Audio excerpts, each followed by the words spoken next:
Je suis très heureux d'annoncer que les choses se passent bien en ce moment, ici à Charlotte, au siège central de l'Église du Dieu vivant, et je reçois des rapports des autres bureaux à travers le monde, et je suis heureux d'entendre que les choses se passent bien également dans ces endroits. Les réponses aux émissions télévisées sont en hausse. Les 6 dernières semaines, voire les 8 dernières semaines, ont été très solides. Nous sommes très satisfaits et nous voyons un grand nombre de commentaires positifs de la part de personnes qui ont vu nos émissions. Les réponses à la lettre semi-annuelle, celle où nous proposions la brochure à venir de M. Winnell, des principes bibliques pour la santé, sont également très bonnes.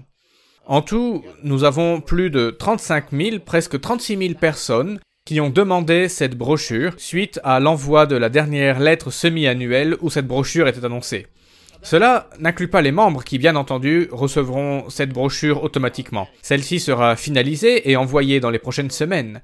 Nous attendons encore des réponses, et ici, pour l'édition en langue anglaise, nous avons même dû commander un nouveau lot à l'imprimeur, car autrement nous savons que nous serons vite en rupture de stock. C'est un point très positif. Nous voyons aussi que nos revenus restent stables, et c'est particulièrement encourageant lorsque vous voyez le ralentissement de l'économie partout dans le monde. En fait, nous avons même enregistré une légère hausse pour laquelle nous sommes reconnaissants. Et il ne s'agit pas d'une offrande exceptionnelle comme il en arrive de temps en temps. Nous assistons plutôt à une augmentation généralisée des revenus de la part des membres et des co-ouvriers. Et nous voyons certains co-ouvriers qui étaient d'anciens co-ouvriers et qui recommencent à donner, ou d'anciens donateurs qui ont recommencé à donner également.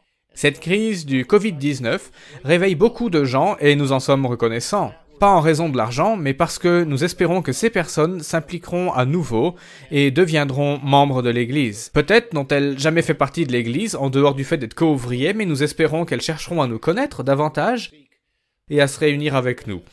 Nous entendons qu'il y a des gens dans tout ce pays et à travers le monde qui reprennent aussi contact avec nous. Des choses très positives. La planification continue de progresser pour la fête des tabernacles. Chaque semaine, nous avons au moins 2 ou 3 réunions auxquelles j'assiste, mais je sais que Rod McNair, s'entretient directement avec beaucoup d'hommes à travers le pays et aussi dans le monde pour préparer la fête des tabernacles. Nous sommes heureux d'annoncer que d'ici une semaine environ, vous pourrez commencer à réserver votre logement dans beaucoup de pays dans le monde. Partout où nous avons un contrat solide pour un site, nous pourrons ouvrir ces endroits et vous pourrez réserver votre logement. Vous pourrez réserver le logement. Mais ne le faites pas encore pour l'instant. Comme je l'ai déjà dit, nous espérons dans une semaine, probablement le dimanche dans une semaine, afin d'ouvrir les réservations à de nombreux sites aux États-Unis et dans le monde.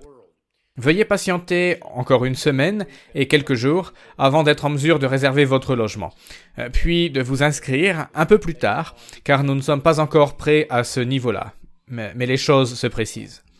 De plus en plus d'États, de provinces, de territoires et de pays commencent à lever les restrictions, mais les choses avancent lentement. Dans de nombreux endroits, nous voudrions bien reprendre les assemblées et nous réunir à nouveau, mais nous utilisons des salles de location, et certaines de ces salles ne sont pas encore disponibles. Quelques-unes, oui, mais beaucoup ne le sont pas.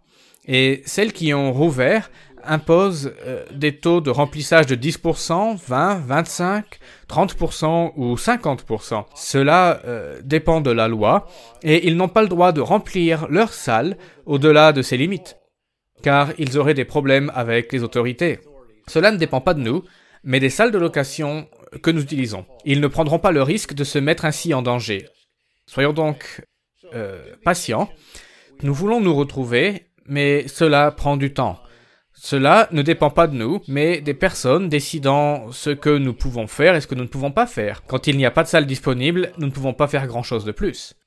Ici à Charlotte, nous ne pouvons pas louer la salle habituelle, nous avons dû trouver un autre lieu car la salle habituelle n'est pas disponible. Et nous avons finalement trouvé un autre endroit convenable et à un tarif correct, mais nous reprendrons en juillet. Nous allons aussi chanter des cantiques le vendredi soir, Mais c'est par Internet, direz-vous peut-être. Chanter des cantiques, oui, mais je ne peux pas entendre les autres.